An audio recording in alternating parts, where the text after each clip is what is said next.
We'll start a minute.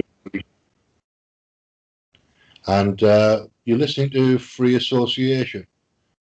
My name's Dennis Barker. It's 3:59. No, it's fine, Pat Rabbit. I'll just talk. You're fine. And Free Association is a show that I make up as I go along, basically, and that's what I'm going to be doing today.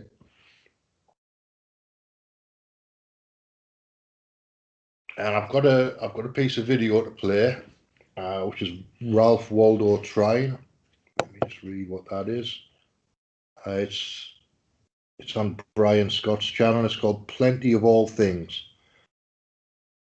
brackets the law of prosperity. So about 35 minutes long. Probably won't play all of it, but we might play about half of it. I listened to the first half and it's pretty good stuff.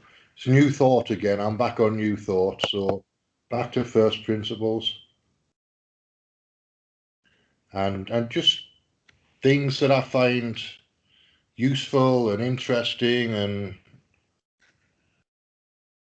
and practical in some way. They have with the way that my mind works, it has to be practical in some way if I'm going to do it. I need to get some kind of benefit from it. So all the metaphysics that I look at, all the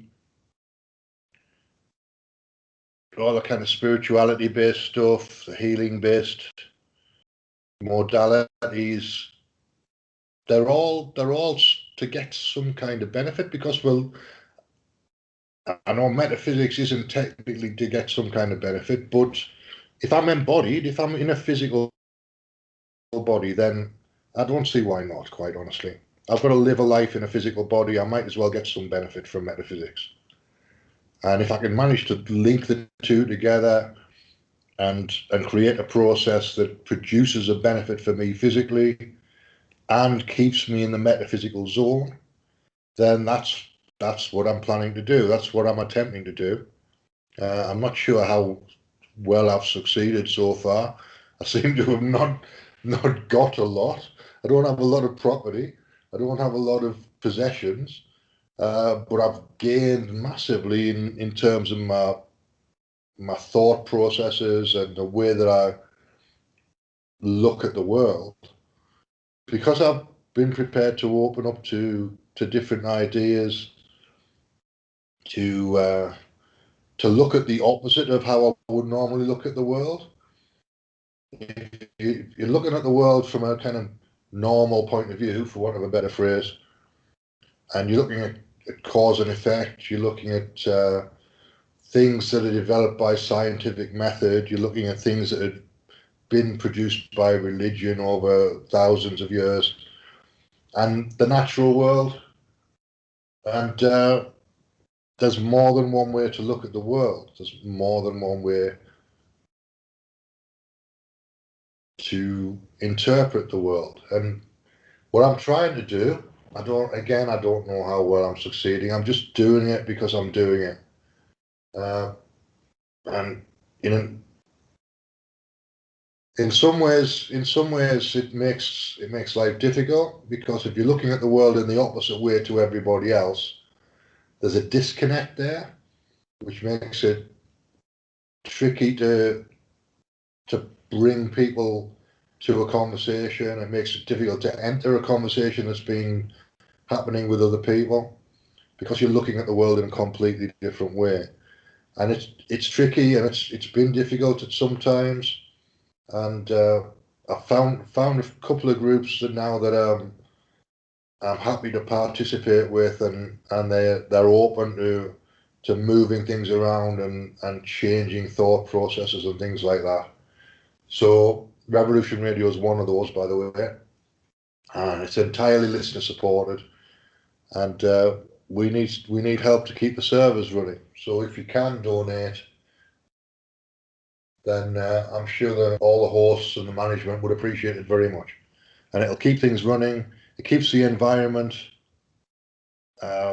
open and free and able to accommodate another point of view. And that's what I'm looking for. the ability to keep that environment in a way that allows people to be themselves and allows people to reverse their positions or change their political positions or philosophical positions or whatever it is.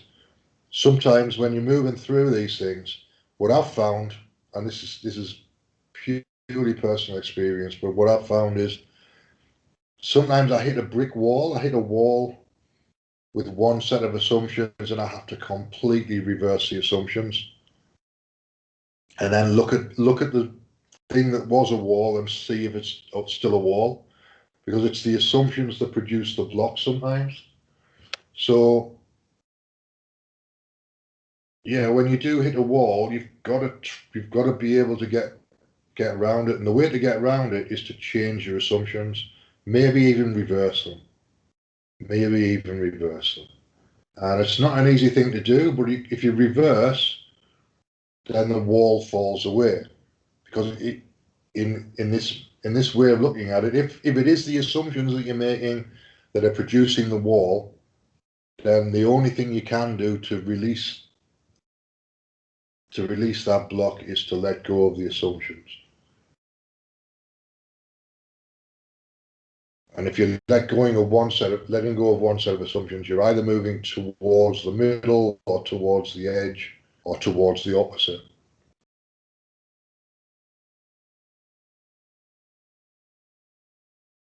You don't have to stick with the same assumptions all the time. There's no rule that says you have to stick with the same assumptions all the time.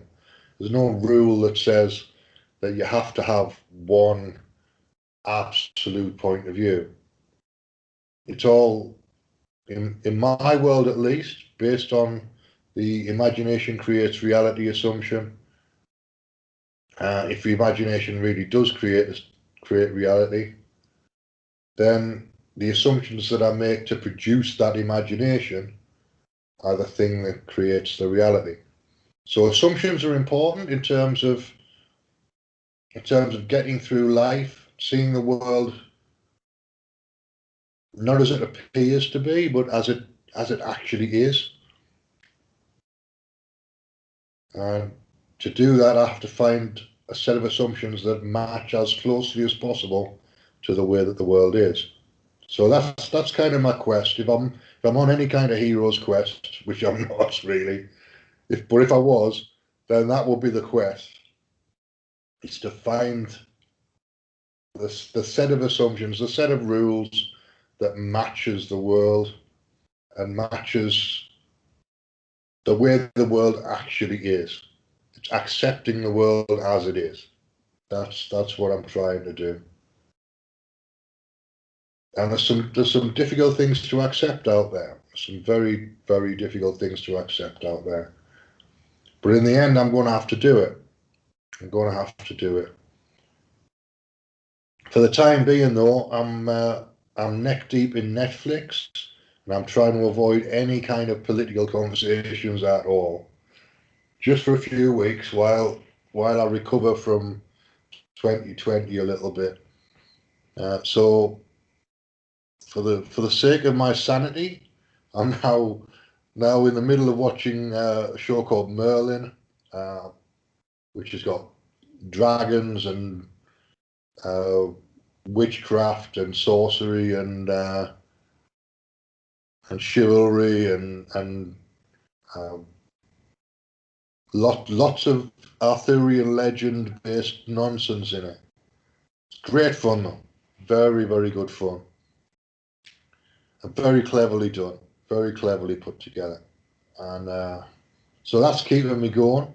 The Order was interesting as well. I'm like in The Order, but I've finished 2 seasons of The Order, and I'm now up to season 4 out of 5 of Merlin, and I'm about to start on Sons of Anarchy again, and I'm about to start on Teen Wolf again.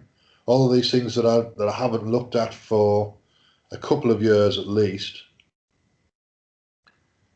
It's time to revisit and reset my brain a little bit, reset my mind to not taking things quite so seriously and living life in a way that's light. Anyway, that's the plan. That's the theory for 2021, and hopefully it'll work reasonably well.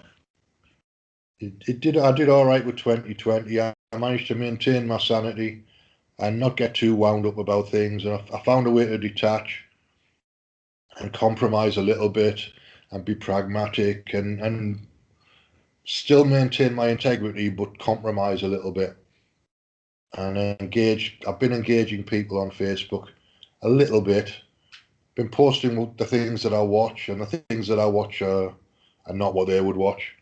So we end up in a conversation. I've blocked a couple of people for being idiots, but I haven't blocked very much. Like two people out of 1,000 is not it's not bad going really in this particular crisis situation or situation that we're in. So let me set this Ralph Waldo Trine up and see if we can get that working properly.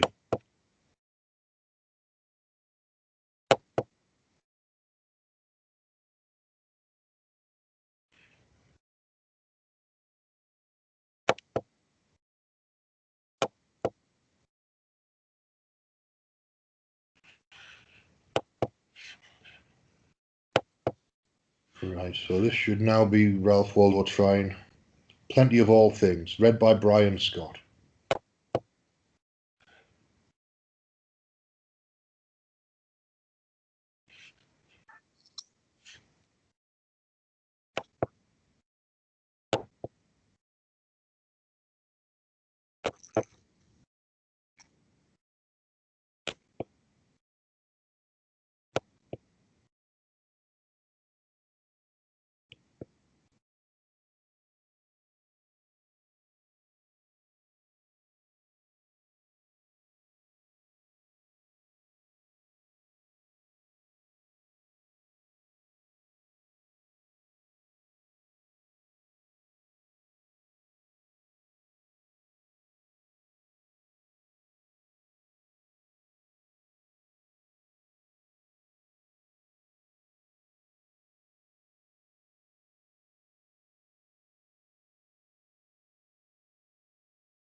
All right, let's try again with the video then. This is Ralph Waldo Trine, Plenty of All Things, read by Brian Scott. Dedicated many episodes to prosperity. Check out the episode on prosperity where I collected both Florence Scovel Shinn and Orison Swett Marden. I also have discussed prosperity with a number of works by Dr. Joseph Murphy and have created a number of meditations to bring more prosperity into people's lives. But one of the key elements is to understand the law of prosperity. It is a law. If you understand this law, then you can use it, you can see it. One of the things that is amazing when you start to just look at the abundance of this planet and this universe, you can see this law in action. For everyone deserves to have plenty of all things. That is the law of prosperity. This is the spirit of infinite plenty, Trine begins. The power that has brought, that is continually bringing all things into expression in material form. He who lives in the realization of his oneness with his infinite power becomes a magnet to attract to himself a continual supply of whatsoever things he desires. If one hold himself in the thought of poverty, he will be poor, and the chances are that he will remain in poverty. If he hold himself, whatever present conditions may be, continually in the thought of prosperity, he sets into operation forces that will sooner or later bring him into prosperous conditions.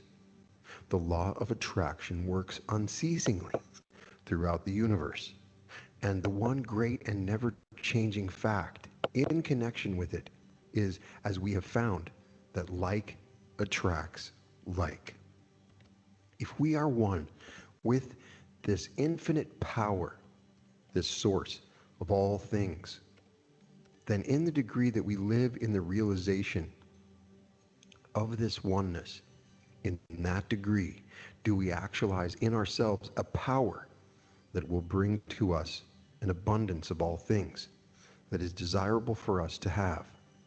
In this way, we come into possession of a power whereby we can actualize at all times those conditions that we desire. As all truth exists now and awaits simply our perception of it, so all things necessary for present needs exist now and await simply the power in us to appropriate them.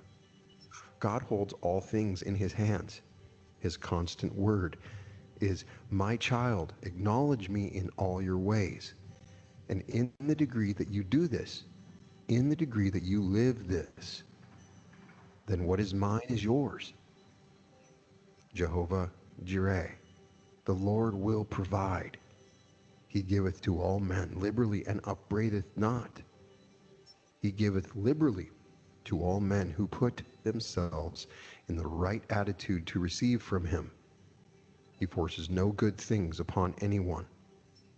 The old and somewhat prevalent idea of godliness and poverty has absolutely no basis for its existence, and the sooner we get away from it, the better. It had its birth in the same way that the idea of asceticism came into existence. When the idea prevailed, there was necessarily a warfare between flesh and the spirit. It had its origin, therefore, in the minds of those who had a distorted, a one-sided view of life. True godliness is in a sense the same as true wisdom. The one who is truly wise and who uses the forces and powers with which he is endowed, to him the great universe always opens her treasure house. The supply is always equal to the demand, when the demand is rightly, wisely made. When one comes into the realization of these higher laws, then the fear of want ceases to tyrannize over him. Are you out of a situation? Let the fear that you will not get another take hold of and dominate you, and the chances are that it may be a long time before you will get another, or the one that you do get may be a very poor one indeed. Whatever the circumstances, you must realize that you have within you forces and powers that you can set into operation that will triumph over any and all apparent or temporary losses. Set these forces into operation, and you will then be placing a magnet that will draw to you a situation that may be far better than the one you have lost. And the time may soon come when you will be even thankful that you lost the old one. Recognize, working in and through the same infinite power that creates and governs all things in the universe, the same infinite power that governs the endless systems of worlds in space. Send out your thought. Thought is a force, and it has occult power of unknown proportions. when rightly used and wisely directed. Send out your thought that the right situation or the right work will come to you at the right time, in the right way, and that you will recognize it when it comes. Hold to this thought. Never allow it to weaken. Hold to it and continually water it with firm expectation. You, in this way, put your advertisement into a psychical, a spiritual newspaper, a paper that has not a limited circulation, but one that will make its way not only to the utmost bounds of the earth, but of the very universe itself. It is an advertisement, moreover, which, if rightly placed on your part, will be far more effective than any advertisement you could possibly put into any printed sheet. No matter what claims are made in regard to its being the great advertising medium, in the degree that you come into this realization and live in harmony with the higher laws and forces, in that degree, you will be able to do this effectively. If you wish to look through the want columns of the newspapers, then do it not in the ordinary way. Put the higher forces into operation and thus place it on a higher basis. As you take up the paper, take this attitude of mind. If there is here an advertisement that it will be well for me to reply to, the moment I come to it, I will recognize it. Affirm this. Believe it. Expect it. If you do this in full faith, you will somehow feel the intuition the moment you come to the right one. And this intuition will be nothing more, nor less, than your own soul speaking to you. When it speaks, then act at once. If you get the situation and it does not prove to be exactly what you want, if you feel that you are capable of filling a better one, then the moment you enter upon it, take the attitude of mind that this situation is the stepping stone that will lead you to one that will be still better. Hold this thought steadily, affirm it, believe it, expect it, and all the time be faithful, absolutely faithful to the situation in which you are at present placed. If you are not faithful to it, then the chances are that it will not be the stepping stone to something better, but to something poorer. If you are faithful to it, the time may soon come when you will be glad and thankful, when you will rejoice that you lost your old position. This is the law of prosperity. When apparent adversity comes, be not cast down by it, but make the best of it, and always look forward for better things, for conditions more prosperous. To hold yourself in this attitude of mind is to set into operation subtle, silent, and irresistible forces that sooner or later will actualize in material form that which is today merely an idea.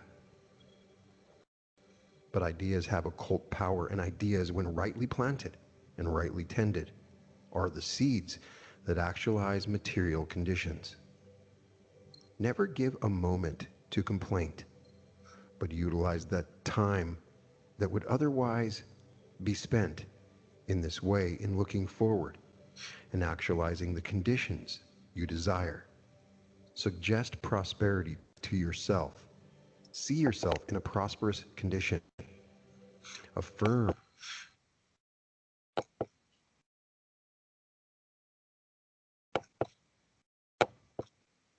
confidently, believing it. Believe it absolutely. Expect it. Keep it continually watered with expectation. You thus make yourself a magnet to attract the things that you desire. Don't be afraid to suggest, to affirm these things, for by so doing you put forth an ideal which will begin to clothe itself in material form.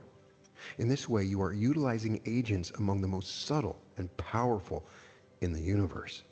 If you are particularly desirous for anything that you feel it is good and right for you to have, something will broaden your life, or that will increase your usefulness to others.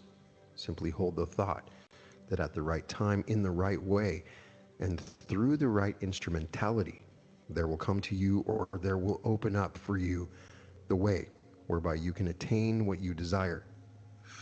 I know of a young lady who a short time ago wanted some money very badly. She wanted it for a good purpose. She saw no reason why she shouldn't have it. She is one who has come into an understanding of the power of the interior forces. She took and held herself in the attitude of mind we have just pointed out. In the morning, she entered into the silence for a few moments. In this way, she brought herself into a more complete harmony with the higher powers. Before the day closed, a gentleman called, a member of a family with which she was acquainted. He asked her if she would do for the family some work that they wanted done. She was a little surprised that they should ask her to do this particular kind of work, but she said to herself, "Here is a call. I will respond and see what it will lead to." She undertook the work. She did it well. When she had completed it, there was put into her hands an amount of money far beyond what she had expected. She felt that it was an amount too large for the work she had done. She protested. They replied, "No, you have done us a service that transcends in value the amount we offer to pay you." The sum thus received was more than sufficient for the work she wished to accomplish. This is but one of many instances in connection with the wise and effective use of the higher powers. It carries a lesson. Don't fold your hands and expect to see things drop into your lap, but set into operation the higher forces, and then take hold of the first thing that offers itself. Do what your hands find to do, and do it well. If this work is not thoroughly satisfactory to you, then affirm, believe, and expect that it is the agency that will lead you to something better. The basis for attracting the best of all the world can give to you is to first surround, own, and live in these things, in mind, or what is falsely called imagination. All so-called imaginings are realities and forces of unseen element. Live in mind in a palace, and gradually palatial surroundings will gravitate to you.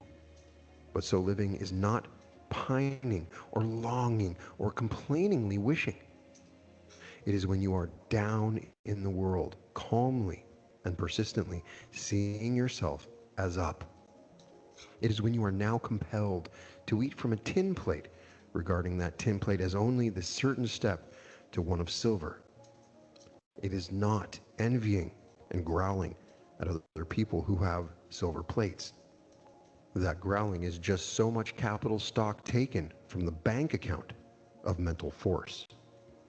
A friend who knows the power of the interior forces and whose life is guided in every detail by them has given a suggestion in this form. When you are in the arms of the bear, even though he is hugging you, look him in the face and laugh, but all the time keep your eye on the bull. If you allow all of your attention to be given to the work of the bear, the bull may get entirely out of your sight. In other words, if you yield to adversity, the chances are that it will master you. But if you recognize in yourself the power of mastery over conditions, then adversity will yield to you and will be changed into prosperity.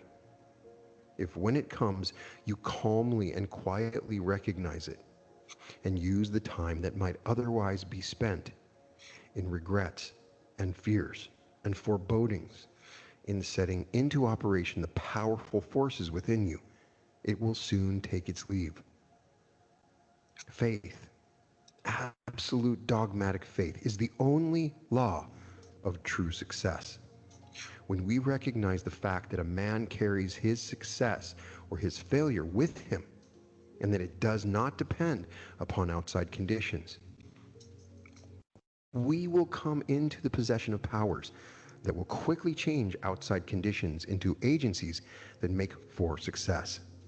When we come into this higher realization and bring our lives into complete harmony with the higher laws, we will then be able so to focus and direct the awakened interior forces that they will go out and return laden with that for which they are sent.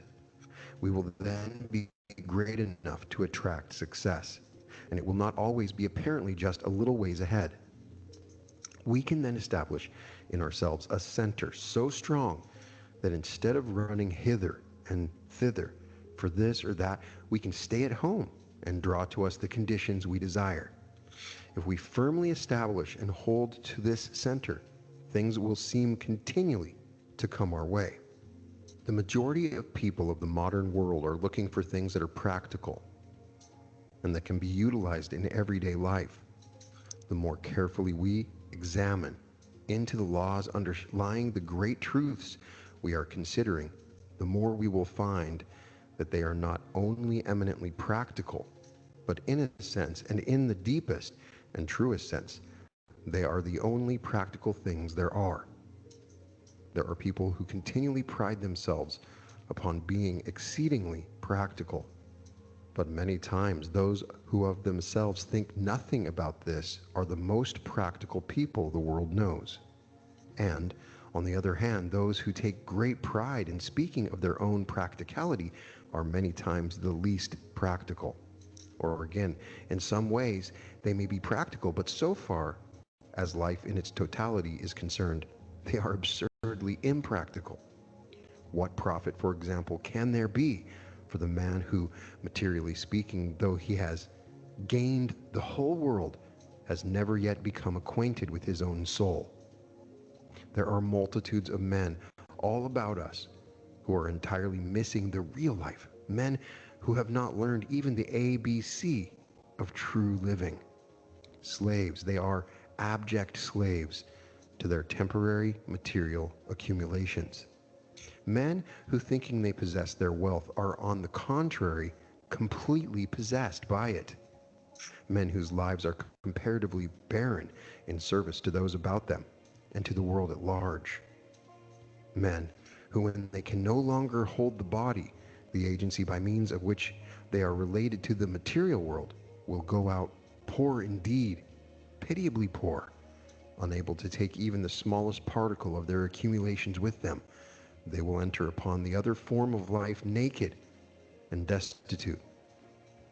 The kindly deeds, the developed traits of character, the realized powers of the soul, the real riches of the inner life and unfoldment, all those things that become our real and eternal possessions, have been given no place in their lives, and so of the real things of life they are destitute, nay, many times worse than destitute. We must not suppose that habits once formed are any more easily broken off in the other form of life than they are in this. If one voluntarily grows a certain mania here, we must not suppose that the mere dropping of the body makes all conditions perfect. All is law. All is cause and effect. As we sow, so shall we also reap, not only in this life, but in all lives. He who is enslaved with the sole desire for material possessions here will continue to be enslaved even after he can no longer retain his body. Then, moreover, he will have not even the means of gratifying his desires. Dominated by this habit, he will be unable to set his affections, for a time at least, upon other things. And the desire, without the means of gratifying it, will be doubly torturing to him. Perchance this torture may be increased by his seeing the accumulations he thought were his, now being scattered and wasted by spendthrifts. He wills his property, as we say, to others, but he can have no word as to its use. How foolish, then, for us to think that any material possessions are ours. How absurd, for example, for one to fence off a number of acres of God's earth and say they are his. Nothing is ours that we cannot retain. The things that come into our hands come not for the purpose of being possessed, as we say, much less for the purpose of being hoarded. They come into our hands to be used, to be wisely used. We are stewards merely, and as stewards we shall be held accountable for the way we use whatever is entrusted to us. That great law of compensation that runs through all life is wonderfully exact in its workings. although we may not always fully comprehend it or even recognize it when it operates in connection with ourselves. The one who has come into the realization of the higher life no longer has a desire for the accumulation of enormous wealth, any more than he has a desire for any other excess. In the degree that he comes into the recognition of the fact that he is wealthy within, external wealth becomes less important in his estimation. When he comes into the realization of the fact that there is a source within from which he can put forth a power to call to him and to actualize in his hands at any time a sufficient supply for all his needs, he no longer burdens himself with vast material accumulations that require his constant care and attention, and thus take his time and his thought from the real things of life. In other words, he first finds the kingdom, and then he realizes that when he has found this, all other things follow in full measure. It is as hard for a rich man to enter into the kingdom of heaven, said the Master, he who had nothing had everything, as it is for a camel to pass through the eye of a needle. In other words, if a man give all his time to the accumulation, the hoarding of outward material possessions far beyond what he can possibly ever use, what time has he for the finding of that wonderful kingdom, which when found brings all else with it? Which is better to have millions of dollars and to have the burden of taking care of it all, for the one always involves the other, or to come into the knowledge of such laws and forces that every need will be supplied in good time, to know that no good thing shall be withheld, to know that we have it in our power to make the supply always equal to the demand. The one who enters into the realm of his higher knowledge never cares to bring upon himself the species of insanity that has such a firm hold upon so many in the world today. He avoids it as he would avoid any loathsome disease of the body.